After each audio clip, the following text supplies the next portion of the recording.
Olá, sou a doutora Roberta e hoje vamos ter uma convidada muito especial para falar um pouco sobre o diagnóstico do transtorno do espectro autista na fase adulta. Beatriz. Prazer! Psicóloga. E vamos lá, Beatriz, como foi o seu diagnóstico? Eu tive um diagnóstico em 2023, muito por causa que minha noiva ficou me enchendo o saco, basicamente, para procurar o diagnóstico. Então, eu fui no psiquiatra, ele mandou para as avaliações de neuropsicológicas, mandou para a avaliação de fono, aí eu fiz o PAC também. E aí lá deu o QI superior à minha idade, autista nível 1 com TDAH. Tá. Só explicar um pouco, porque nem todo telespectador tem uma familiaridade, né? Nós temos testes, baterias aí clínicas, tá? Para avaliação de alguns aspectos e dentre eles nós podemos ter algumas sugestões de diagnóstico na qual o médico valida ou não. E dentre desses testes neuropsicológicos nós podemos mensurar o coeficiente de inteligência, que foi isso que a Bia falou, o QI dela é mais alto. E lembrando sempre uma frase que eu gosto de falar, que é: inteligência demais também é um problema, não é? Então, me conta, Bia, uma problemática que tu tivesse na infância por conta dessas tuas questões aí de um QI superior. Eu sempre fui muito irritada, então eu sempre fui muito estressada. Quando eu nasci, eu passei 3 meses sem deixar meus pais dormir direito. Eu só dormia se o carrinho de bebê balançasse com muita força. E aí, nisso, até quebrou o carrinho de bebê e não dava uma pessoa só balançar, tinha que ser várias. Eu tenho dificuldade na socialização com as pessoas, em manter o vínculo afetivo. Eu me socializo com todo mundo, mas manter aquele vínculo ou aprofundar esse vínculo é muito difícil. É tanto que, às vezes, as pessoas dão em cima de mim, eu não tenho essa noção que alguém está dando em cima de mim, que alguém está com outras intenções, piadas, ironias. Sempre foi muito difícil para mim. Eu sempre fui muito agitada, e eu sempre terminava a lição muito rápido. Então, eu terminava a lição e aí era muito chato, na verdade, porque eu não tinha mais nada para fazer. E aí, eu muitas vezes até ajudava meus colegas fazendo prova, fazendo outras coisas, ou simplesmente ficava levantando, querendo conversar, indo para a porta, querendo sair toda hora, porque já tinha terminado. Também a questão também de lidar com algumas emoções na infância, né? Porque sempre se pesa um lado, né, da cognição, aí da inteligência, traz exatamente isso, essa irritabilidade, de não entender por que o outro não tem a mesma velocidade do seu pensamento, porque o outro não aprende tão rápido quanto você. Então, tu tivesses essas dificuldades para lidar na infância? Sim, tipo assim, a matemática, a tabuada, eu tive dificuldade, mas o restante era muito fácil. E eu terminava tudo muito rápido, então não fazia sentido as outras pessoas ter que esperar o outro. Por que eu tenho que esperar o outro? E não o outro tão rápido quanto você, o outro né? pode acelerar e ir mais rápido. Mas com isso eu fui criando estratégias e me adaptando. Quando na infância, né, meu pai me levou no médico, porque eu sou muito agitada, sempre fui. Tem um aspecto interessante que tu falou, quando tu falou que tu era um bebê, que a gente chama de high need, né, de alta demanda. São aqueles bebês mais irritados, que necessitam muito de colo, né? Então, esses bebês não é que sempre vão estar associados, tá, com o transtorno do espectro autista. Tem que ver que muitas coisas que hoje a gente coloca, por exemplo, o bebê que não fazia contato visual durante a mamada, esses bebês de alta demanda, a gente faz uma análise retrospectiva. Não tem nada que comprove, né, essa associação, mas na prática, na experiência, a gente observa muito que isso acontece, né? Eu até comecei a andar e falar mais cedo do que o normal. Eu comecei a andar com 9 meses. Eu já andava sem segurar em nada. Com 10 eu já falava minhas primeiras palavras. Minha mãe fala que é bem nítido, né? Dava para entender o que eu queria, não tinha nenhum problema com isso. Então foi muito rápido essas coisas para mim. Na escola tinha dificuldade na socialização. O outro entrar no grupos de amigos. Sempre foi muito difícil, porque todo mundo tem seus grupinhos E assim, por que a gente não pode ser todo mundo amigo logo e se eu precisar de você, você me ajuda ou coisas assim? Por que tem que ficar criando grupinhos? Na verdade, Nunca entendi isso. Isso. Talvez seja a dificuldade de se identificar em um grupo, né? Sim. Como a tua neutralidade, você não conseguiria se encaixar em um grupo e acabava, né, não entendendo porque existia grupos, né? Porque Sim. grupos são afinidades, né? Sim, depois que eu fui crescendo, eu fui entendendo. Na faculdade, né, tinha um grupo. Aí na faculdade eu entendi, aí eu tipo, fiz mais afinidade com um grupinho, mas na faculdade era uma coisa que, como todo mundo era adulto, então eu conseguia ser amiga de todo mundo. Porque eu gosto de conversar com diferentes pessoas. Então, e eu sempre gostei de conversar com gente mais velha do que eu. Nunca gostei de ficar muito com as pessoas da minha idade. Sempre achei um saco, que as pessoas parece que não sabia conversar, não sei. Eu sempre achei que eles não entendessem de nada. Que se eu conversasse com as pessoas mais velhas, elas sempre entendem melhor as coisas do mundo e aí a gente consegue trocar experiências. Sempre tive muitos amigos mais velhos do que eu. E aí, mas sempre fui muito agitada e isso também dificultava para fazer amizades ou falar muito alto. E às vezes eu falo coisas que as pessoas julgam sem noção, né? Ou o sincericídio também, tipo, nossa, que blusa... já cheguei várias vezes a falar, nossa, por que você está usando isso? Que sapato é esse? Meu Deus! Para as pessoas, e as pessoas acabam não entendendo isso. E acham até falta de educação, coisas assim. Com o tempo, eu fui aprendendo que eu tenho que tomar cuidado com isso, mas às vezes só sai. E aí eu não consigo controlar muitas vezes. A questão do controle inibitório, né? Sim. Você falar aquilo que você pensa, sem fazer assim um planejamento, uma execução. E outra coisa é você entender também os contextos sociais, né? Uma coisa é você dizer para alguém, né? Tua roupa está inadequada e etc., diante de várias pessoas, do que você chamar no canto, olha, né? Tá ali, Sim. o botão está aberto e etc. Então são esses vários motivos, né? Sim. Mas teu diagnóstico foi em 2023. Na ocasião, qual a tua idade? 24. Tinha acabado de fazer 24 anos. E você nunca pensou, parou e observou e achava que se tinha o autismo? Não, autismo não? Meu Deus, nunca, nem passou pela minha cabeça. Na faculdade eu imaginava o TDAH. E aí eu me aprofundei, fiz um trabalho imenso lá sobre o TDAH na faculdade. E aí falei assim, não sou TDAH.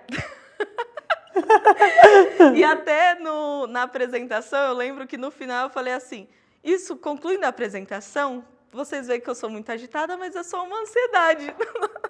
Nossa, mas assim, isso lá na faculdade. Depois, quando eu comecei a trabalhar no consultório, e aí eu comecei a lidar com crianças dentro do espectro e TDAHs. E aí é uma coisa surreal. E aí eu comecei a me identificar com elas e ficar, caramba, nossa, eu era assim. Até tive um paciente que eu olhei e falei, nossa, eu na infância. Um paciente mais específico, que ele era um pouco mais velho. Falei, caramba, sou totalmente eu. Meu Deus! E aí, com a minha esposa, né? Também mandando eu fazer o diagnóstico, porque eu tinha alguma coisa, não era possível não era possível tudo isso. E como meus amigos também sempre falavam que eu tinha TDAH, que eu era até, zoavam, né? Mas até então era só brincadeira. Quando eu fui atrás do diagnóstico, o médico lá na sala do consultório o psiquiatra já reparou algumas coisas. E aí ele falou, não, vou botar aqui também para a TEA. Mas beleza, daí fui lá na avaliação fazer a avaliação neuropsicológica. Na avaliação, nossa, a primeira foi muito ruim. Porque a primeira, a mulher me julgou muito.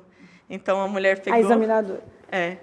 A profissional pegou e falou assim, é impossível que você seja autista, você tem faculdade, tem pós-graduação, estuda. Isso foi uma coisa que a gente estava debatendo bastante, sobre esses tipos, né, de correlação que se faz, né?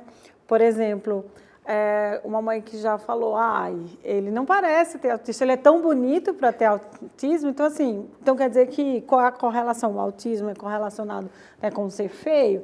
Ou então assim, ela tem pós-graduação, ela é formada, não pode ser autista, né? Ela conversa, ela dialoga. Então a gente vê hoje que é um espectro, né? E é bem característico porque assim, tudo que é muito subjetivo a gente tem que objetivar, né? Senão todo mundo vai ter. Né? E tem várias pesquisas que todos têm características, uma ou outra, do autismo.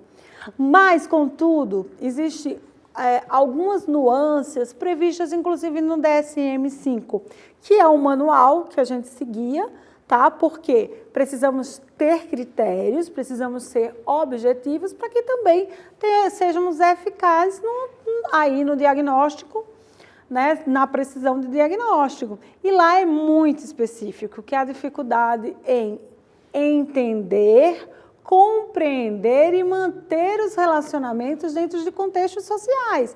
Inclusive, quem fala, né, muito, quem chega, também que fala a hiperafetividade. Há alguns momentos também de falar muito sem essa distinção de quem é amigo e quem não é amigo, também é um sinal. Sim. Porque a não percepção de quem vai ser teu amigo, quem é teu amigo, do que ainda não é. Né? É como se tem, né, um dos mitos sobre a afetividade. Né? O autista não abraça, o autista não beija. Mas a gente sabe que tem muitos que são hiperafetivos. Nossa, eu adoro abraço. eu por mim, ficaria abraçada assim 24 horas. Exato. Mas qual é a distinção? Né? Quando criança, aqueles que abraçam todo mundo, sem a distinção, aí o reconhecimento pela afetividade, por exemplo, de familiares. Então, tudo isso, dentro do contexto, né, é uma coisa que a gente precisa desmistificar. Sim. E eu gosto muito de escutar os autistas e dou a oportunidade, por isso que eu pensei em trazer aqui no programa, porque é a partir deles que a gente consegue entender uma ótica infantil, né? Sim. E a gente começa aí a ver alguns sinais e sintomas de uma forma que consiga explicar. Eu queria saber sobre tua hipersensibilidade sonora. Como é que você se comporta? Como é que você descobriu essa hipersensibilidade sonora? Quais foram as estratégias? Foi piorando ao longo do tempo? Como eu falei, eu sempre fui muito estressada e nunca sabia o porquê. O diagnóstico veio como, nossa, que bom, descobri. Então é isso, eu sei como resolver. Tipo isso. Ótimo. É muito bom isso, porque daí agora eu sei as causas. Ainda algumas coisas é difícil para mim perceber, mas o barulho me incomoda muito. O barulho, mas eu não consigo perceber sozinha. Esse ano, na verdade, que eu comecei com as terapias e tudo, e a minha noiva me ajudando, tipo, comecei a entender, tipo assim, não, é esse som, mas, tipo, ficar num lugar... Nunca gostei de balada, de barzinho, por causa que o som é muito alto. Nunca fui fã disso, e aí esses barulhos me incomodam muito. E aí tem É por causa também da falta de alimentação... Às vezes eu esqueço de ir no banheiro, então, tipo assim, tudo isso vai juntando e vai formando uma bola. Porque o transtorno de déficit de atenção tem como comorbidade, né? Sim, tu também tem, também né? tem o TDAH. Então, a gente precisa até distinguir, que é muito comum, né? E algumas literaturas falam até disfunção de frontal, né? Que é justamente essa questão de ter o TDAH associado com o transtorno do espectro autista, que é essa desregulação do caráter inibitório que causa tudo isso. Sim. E às vezes a gente não sabe, né, o que é o sintoma do autismo, o que é o TDAH, o que é o TDAH junto com o autismo, que é muita coisa que tu está descrevendo aí. É tudo muito junto, né? Mas e como separa? Não tem como separar, porque eu sou uma tem. pessoa, Exato, né? Exato. E nesse momento que você é uma pessoa, né, um diagnóstico reflete em algumas ações, mas o diagnóstico não é você. Sim. No início do diagnóstico, eu meio que fiquei, e agora? Quem sou eu? Meu Deus! Exato. E agora, o que eu faço? Eu não posso mais trabalhar, não posso mais fazer isso. Eu chorei muito quando eu recebi o diagnóstico, por causa a neuro, ela me explicou tudo. E a neuropsicóloga, ela foi muito querida, muito mesmo. Então, ela me explicou tudo, cada detalhe que ela fez, ela me explicou. E aí, no psiquiatra lá, deu o diagnóstico. E aí, eu fiquei, meu Deus, e agora? O que eu faço da minha vida? Quem sou eu agora? E aí, para entender que, tipo, o diagnóstico não anulou quem eu fui, as coisas que eu fiz, nem nada. Ele, na verdade, só veio para me ajudar a entender quem eu sou ainda mais e melhorar, querendo ou não. Porque eu tenho dificuldade de esperar, não gosto de ficar esperando. Eu tenho dificuldade com o não, da aceitação do não. Até me fez entender, porque na minha vida eu sempre falei assim, se eu achar que eu vou tomar um não, eu não faço. Porque eu nunca gostei de tomar não de ninguém, dessa frustração. E aí eu sempre ficava um pé para trás, digamos. E aí também me fez entender várias coisas de mim. E é muito legal isso, o diagnóstico quando adulto, por causa disso. Porque você começa a se entender quem você é, tipo, nossa, por que aconteceu isso? Por que tudo isso da sua vida aconteceu? Por que essas características que as pessoas ficam, nossa, mas você é muito infantil, meu Deus, mas você é isso, você é aquilo. E tipo assim, não, eu sei quem eu sou agora, entendeu? Que você tem um comportamento, né, uma engrenagem diferente dos demais. Sim. Né?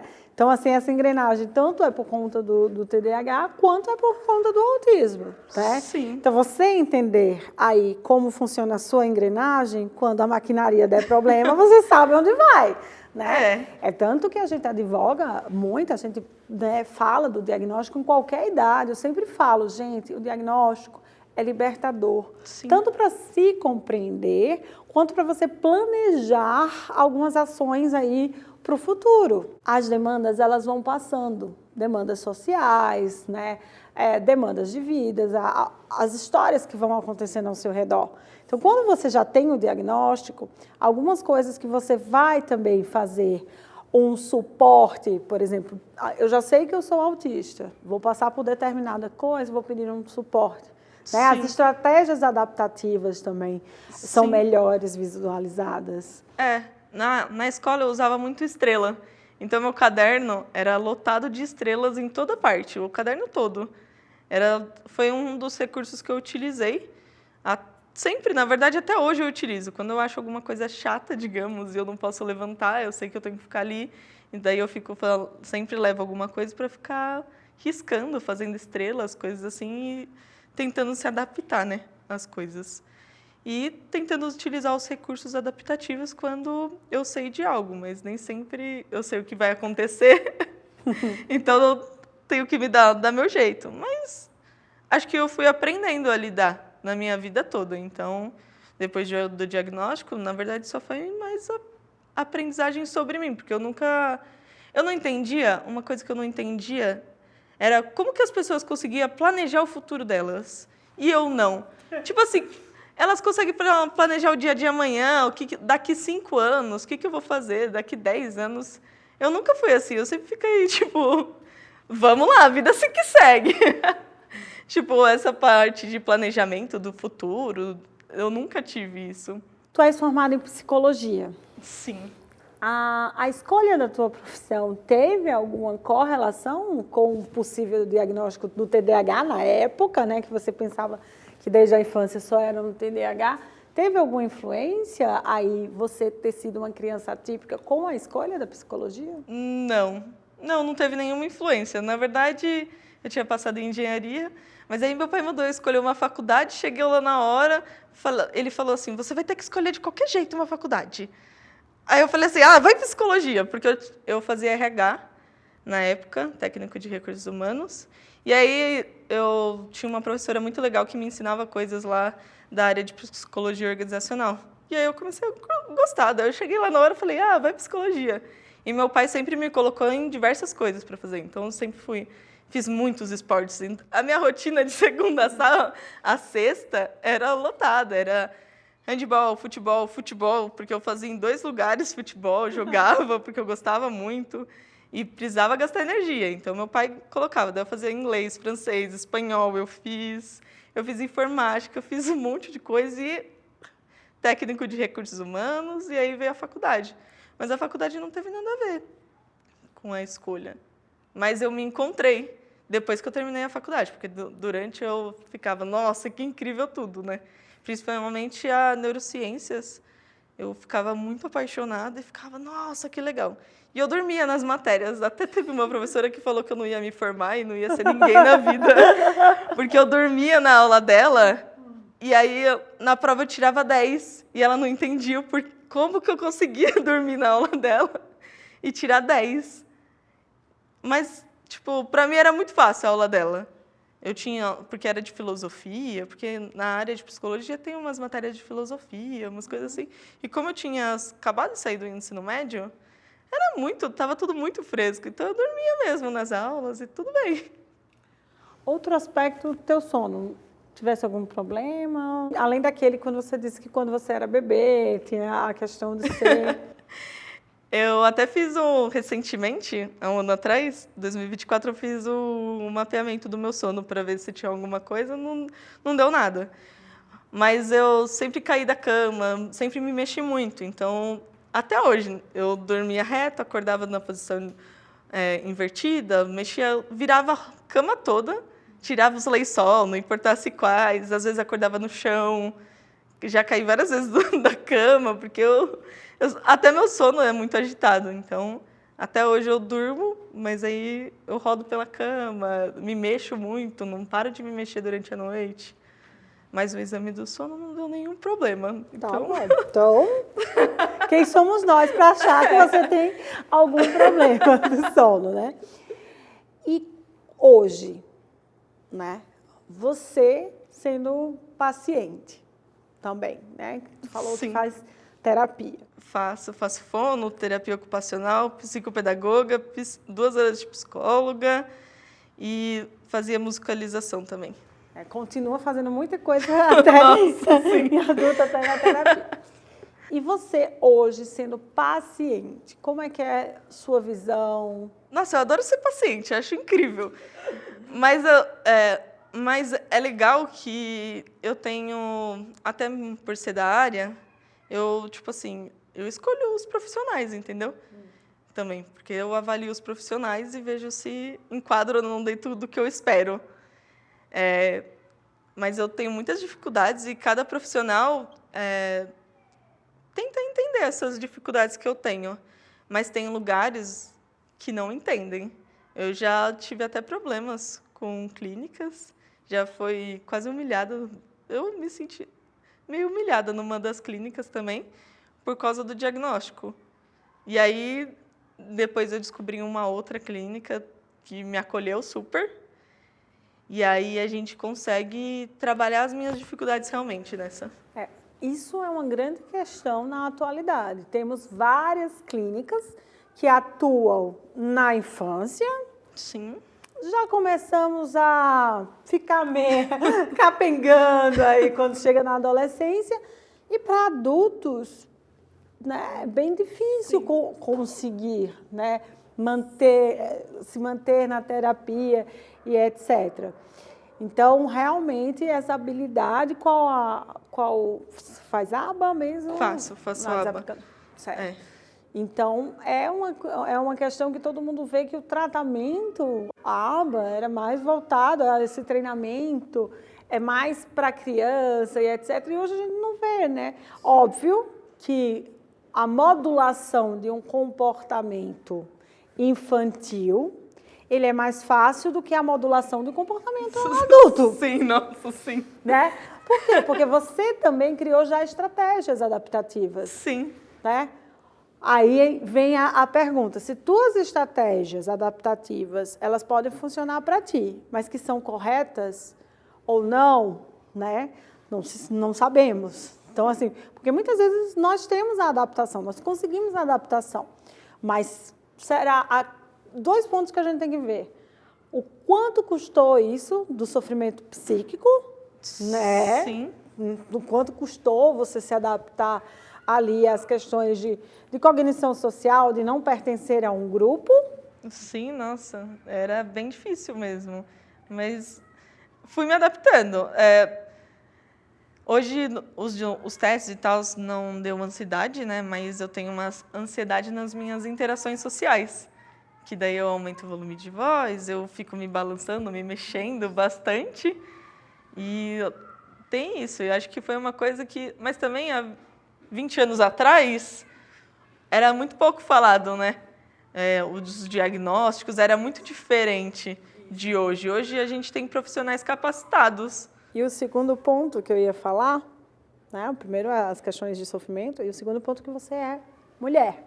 Também, né? Também tem Nós isso. temos estatísticas que as mulheres, elas realmente têm um diagnóstico mais tardio, né? E tem algumas questões de adaptação que causam muito sofrimento, que é a camuflagem e o mascaramento, né?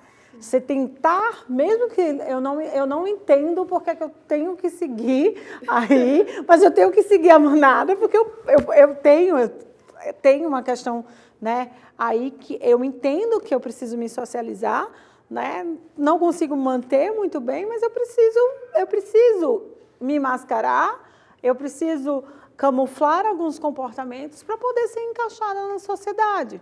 Sim. Né? Então, isso causa muito sofrimento. Sim, já chorei algumas vezes por não conseguir manter amizades. Tipo, eu não consigo manter, eu não sei como que faz isso. Em terapia a gente trabalha isso, mas ainda é uma questão muito difícil manter esse vínculo afetivo com outra pessoa. Tipo, eu trabalho com você, então a gente somos amigas. Mas e depois? Acaba? Pra mim é como se acabasse a amizade. Acabou. Então é igual. Chorei porque, tipo, as pessoas têm amigos desde o ensino médio, que conheceu na escola. Eu não tenho nenhum amigo da escola. Tenho amigos da faculdade, assim, mas porque eles, uma das meninas mesmo, ela me chama, ela conversa comigo às vezes, então acho que é mais ela manter do que eu mantenho com ela. Mas isso sempre foi muito chato, né? Porque como todo mundo tem, eu não consigo fazer isso. Como que é possível eu não conseguir fazer isso? Eu consigo fazer várias coisas que tem gente que não consegue. E isso que parece ser simples, eu não consigo fazer. Outra coisa muito comum, né, nos adultos com o transtorno do espectro autista é a sobrecarga social, né? A ressaca depois de uma sobrecarga social. Né? Tu tens como é que acontece depois de um grande período de socialização? Eu fico muito irritada. É que tudo... É que daí a gente entende, né, agora que é a sobrecarga, que às vezes é o barulho, mas normalmente eu começo a ficar estressada e tudo começa a me irritar. Então, o jeito que o outro senta me irrita, o jeito que o outro está se mexendo me irrita. E aí já deu, partiu casa, ficar tranquila em casa. Mas eu gosto muito de receber as pessoas da minha família na minha casa. Adoro me socializar com as pessoas que eu tenho bastante vínculo, com minha família e pessoas próximas, tipo os amigos de infância que eu tenho por causa dos meus pais. Meus pais tinham um monte de amigo, daí foi fazendo amizade na infância. Difícil de manter também, porque eu brigava com todo mundo, porque eu só queria as coisas do meu jeito. E até fiz amigos chorarem e nunca entendi por que eles estavam chorando. Para mim era sempre, meu Deus, tá chorando por quê? Tá chorando só por causa disso? Só foi um ralado só, levanta! Vamos brincar! Bora, a vida é muito mais sofrida que isso, né? Sim, eram umas coisas tipo, mano, por que você tá chorando? E eu, tipo, me machucava muito, né, também. Então, tipo, eu levantava, já era. Acabou. Até trinquei todos os dedos da mão, menos os dedões. E aí, na escola, e chegava pro meu pai à noite, 7 horas da noite, depois de um dia todo de aula, falava, pai, ó, inchou. Acho que talvez vai precisar ir no médico. Mas durante o teu dia... limiar da dor, ele ficava lá. É uma percepção que a gente também tem, né? Sim, dentro do transtorno. Que é essa percepção dolorosa, né? A tátil tanto para mais quanto para menos, né? Que são as questões sensoriais, de percepção corporal também, sim. né? Até uma vez eu bati a cabeça E sangrou. E pra mim tava tipo, não, de tanto que eu me machucava, não, só sangrou minha cabeça, não dá nada. Tá tudo bem, só tava indo pra escola e tudo bem. Tudo bem. Tudo bem, só tá sangrando só. Um dos meus colegas que viu e ficou, Beatriz, sua cabeça tá sangrando, desesperada. Eu fiquei, meu, por que você tá desesperado? Só tá sangrando, dá nada. Vou pra escola. Quando eu voltar para casa, eu vejo com meu pai. Mas aí me levaram para o hospital e tudo, tomei ponto. Mas ó, essa parte da dor sempre foi assim, eu sempre esperava à noite, quando meus pais chegassem, eu chegasse da escola para falar, olha pai, aconteceu isso, todos os dedos trincados, isso que meu pai sempre falava assim, se acontecer alguma coisa, me liga, me liga. Ó, o dedo inchou, me liga. Daí eu ficava, mas eu vou ligar só por causa de um dedo inchado? Nem tá doendo. E sobre entender alguns sentimentos, te causa impacto na tua vida interpessoal? Não compreender muito bem o sentimento do outro? Ah, nossa, causa muitos impactos, né? Porque tudo que você vai socializar com outro, você precisa entender os sentimentos dos outros. E aí é muito difícil essa parte de entender o que o outro está sentindo e por que ele está sentindo aquilo. Porque, para mim, às vezes, é algo tão, banal. Para mim, não faz sentido ao que a outra pessoa está falando. Para mim, era, uma coisa tão simples de resolver. Por que você está criando um caso com isso? É só ir lá e fazer isso. Não precisa, nossa, vamos viajar, não sei o quê, ficar chorando pelos cantos. Para quê? Vamos lá e resolve. E aí isso causa, porque as pessoas não são assim, né? Não são tão lógicas assim. E aí as pessoas típicas, né? As pessoas típicas, elas não são tão lógicas assim. Então, para elas é tudo mais emocional. Então, é muito difícil de lidar, até mesmo manter relacionamentos afetivos. Até mesmo foi difícil me relacionar sentimentalmente, assim. Uhum. A minha esposa me entende muito. E é por isso que deu muito certo, porque ela é terapeuta, então eu acho que ela me entende melhor. Tá. Ajuda muito, mas... Porque ela entende, mas tem vezes... Muitas pessoas sempre falam que eu sou coração de gelo, que eu não entendo. Nossa, como que você não entende? E assim, na minha vida era tipo, mano, não entendo. Não entendo porque não entendo, né? Não entendo, não faz sentido. Não. Até nas terapias a gente trabalha isso de entender o sentimento do outro, entender e compreender por que o outro sente dessa forma quando acontece alguma situação com ele. Mas é uma coisa muito difícil. E é bem complexo, porque... analisando a sociedade atual, ela tem uma necessidade que o outro compreenda, né? Sim. Até falo que às vezes a gente até é invasivo demais, né? Nessas questões. Eu tenho um paciente, eu costumo muito citar esse exemplo de quanto a gente é invasivo com o outro. Estava um dia quente, só que ele tem a questão sensorial que ele anda de moletom. Estava um dia quente, ele foi para o supermercado, ficou na sua fila com o seu moletom, sem incomodar ninguém. Mas veio alguém, sim, saiu da fila, cutucou ele e insistiu para que ele tirasse porque estava quente. Então, assim, estamos sendo muito invasivos também, né? O outro necessita muito do outro. E também tem um aspecto também do contato visual. Tem um paciente que ele tem uma dificuldade. Quando é maior, vai criando algumas estratégias. Por quê? Ele dizia que era muito engraçado.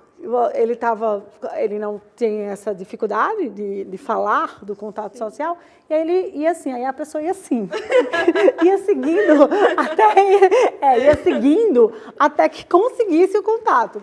E aí ele fez assim, doutora, sabe o que eu faço agora? Eu olho pro queixo. Sim, porque daí dá essa impressão. Dá esse direcionamento. É tipo uma coisa que é fácil para as pessoas, ir no mercado e ficar lá na fila. Mano, não consigo. É muito difícil. Quando eu vou no mercado, nossa, é um transtorno. Chega um determinado momento que para mim já deu, já acabou, eu preciso sair desse local. E aí eu começo a ficar muito mais agitada, muito olhando para tudo, querendo rodopiar, querendo fazer N coisas. E aí eu preciso sair dali um pouco, espairecer, porque às vezes no mercado você passa na frente, né? Mas nem todos. e acontece isso. Mas essa sobrecarga sensorial me deixa... Mas por que você não passa... Você tem um diagnóstico? Sim. Não, é porque tem locais que é muito difícil. Mesmo eu usando o crachá. E aí eu tenho que ir lá e tudo. Aí... Até as pessoas não entendem da fila. Às vezes não entendem. Nossa, você... Sempre, na verdade. Toda vez que eu estou numa fila preferencial, a pessoa fala, essa é a fila do idoso? Por que você está aqui? Daí eu falei, é porque essa não é a fila do idoso. Mais uma vez, como somos invasivos, né? Se a pessoa está ali, a pessoa tem algum motivo. Né? Sim. E se fosse errado ou não, não é para você invadir o outro, se ela estivesse ali por... né? Então, é exatamente, isso é uma questão de por que temos que lutar para os direitos, né, dos autistas. Sim. Eles não conseguem ficar numa fila, não é à toa que a gente dá uma preferencial a ele, né? Então, essas questões é que a gente precisa. Fala-se muito em incluir, mas só tem inclusão se tiver adaptação. Então, a gente criou-se esse mecanismo de adaptação de colocá-lo na frente para já não ter essa angústia da espera. Sim, porque realmente num mercado é muita luz, é muita gente falando ao mesmo tempo, é muitas coisas também que tem. Muita sobrecarga sensorial. A sobrecarga sensorial é muito grande dentro de um mercado, por exemplo. Muitas vezes... Que é algo que todo mundo tem que fazer. Muitas vezes eu vou lá no autoatendimento, no atendimento, e falo, eu sou autista, queria passar na frente, não sei o quê, porque eu tenho sobrecarga sensorial. Aí, vira e mexe, acontece, vou chamar o meu gerente. O gerente sempre deixa, mas a pessoa, até chegar no gerente, às vezes fica... Você já ficou mas por quê? Já fiquei sobrecarregada só de ter... Né? Só de estar lá, né? E só de ter que explicar para a pessoa por quê. Aí a gente cita a lei, não sei o quê, daí a pessoa, mas eu não conheço. Esses dias no mercado, o cara quase brigou comigo. E eu, calma, moço, eu não tô brigando. Daí eu já começo a tampar o ouvido. Você tem a questão, né, de reflexo de tampar o ouvido? Eu já tampo o ouvido assim e aí eu começo a ficar meio chorosa. E é tanto que, uma vez, numa consulta do psiquiatra, eu dei acabei tendo muita sobrecarga sensorial lá. E aí chorei, passei 1h30, 2 chorando, com a mão no ouvido e tudo, e nada me acalmava. Aí foi muito difícil me acalmar, mas aí consegui, ligando para a Carol, ligando para as pessoas, assim, consegui recorrer a alguém que pudesse me ajudar a me acalmar, porque eu não estou a todo momento acompanhada, que eu sou uma adulta funcional. Tenho minha vida e eu entendo que a outra pessoa também tem a vida dela e tudo bem. Mas aí, sempre que eu preciso, eu ligo, recorro a algum recurso. É entender a limitação. Sim. Né? Entender uma limitação que você precisa agir sobre ela. E das suas comorbidades do TDAH? Tem algo que te traga ainda muita angústia psíquica? TDAH, nossa, é uma confusão na minha cabeça, porque eu gosto muito de organização. E eu gosto que tudo esteja bem organizado. Mas eu não sou a pessoa mais organizada do mundo. Essa parte de organização é muito difícil, de planejamento das funções executivas, na verdade, né? É bem complicado. E o controle inibitório, que todo um tempo eu estou me mexendo, estou fazendo alguma coisa, ficar parada por longos períodos... Também é muito difícil, nossa. Exige muito da gente ficar parado por longos períodos, tendo que ficar parado. É tanto que nas minhas consultas com os terapeutas, eu gosto de ficar rodando, andando, gosto de ficar fazendo outras coisas, para não ficar sentada ali. Eu tenho a desatenção e muita impulsividade, né? Eu sou bem impulsiva. Que é algo que você falou muito concreto, né?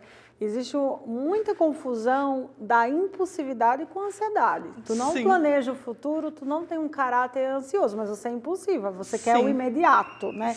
Então, muitas vezes essas pessoas, elas confundem e acabam o TDAH impulsivo sendo ansioso, e na verdade ele só é impulsivo. E acabou, né? Exatamente. Porque eu não penso muito no futuro. Na verdade, às vezes eu viajo, tipo...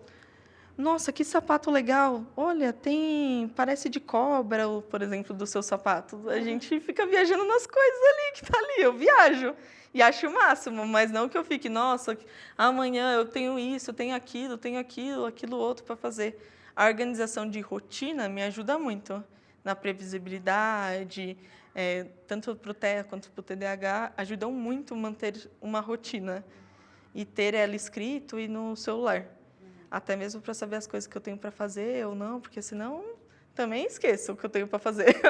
Eu sei que eu tenho que trabalhar e eu sou muito apaixonada por trabalhar, eu gosto muito de trabalhar. Então, Que bom! É ótimo, nossa.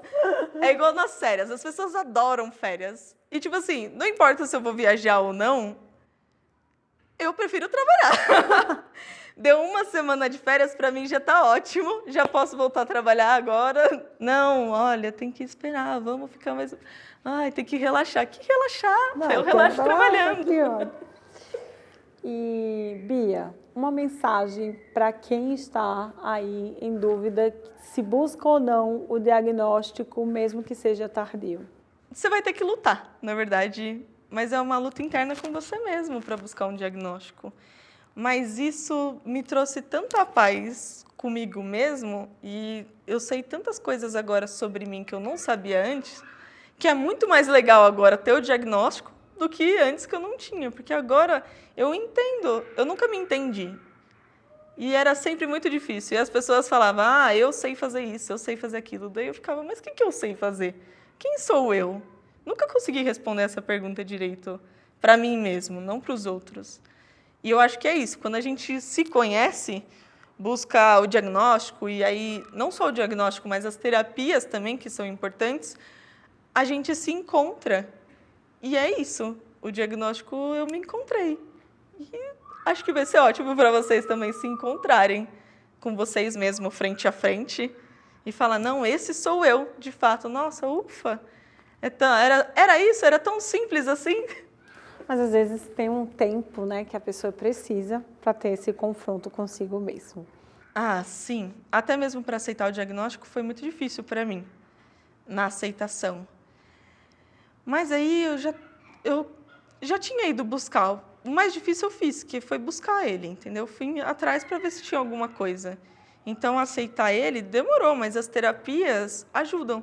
Terapeutas comportamentais, a terapia ABA, com os psicólogos principalmente, eles são muito acolhedores. Então, eles me ajudaram muito a me entender e conseguir.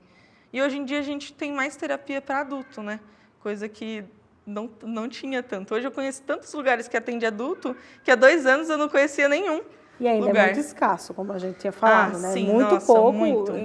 Em comparação, foi até a gente infantil, sim. infantil, né? E comparação com a prevalência que está aumentando, né? Sim. E até uma das discussões é que nós temos até idoso autista, né? E como é que vai ser quando aquele paciente, né? Aí vir a ficar idosos, né? Os pais virem a não estar mais presentes. Então, é uma discussão, é uma epidemia desse porque não diagnóstico. acaba quando a gente é adulto, né? Na verdade, não é tipo assim, passou 18 anos, tchau, graças a Deus não é mais autista. Não acontece isso. E o que dá a sensação, né, com essa redução brusca de clínicas. Muita clínica para criança, e dá uma redução, parece, cadê? O que aconteceu? Eram tantos, né, eles vão envelhecer. Então, Bia, muito obrigada pela sua participação. Agradeço demais. Eu também. Adoro você sabe, né? Encerramos mais um programa. Agradeço muito a participação de todos.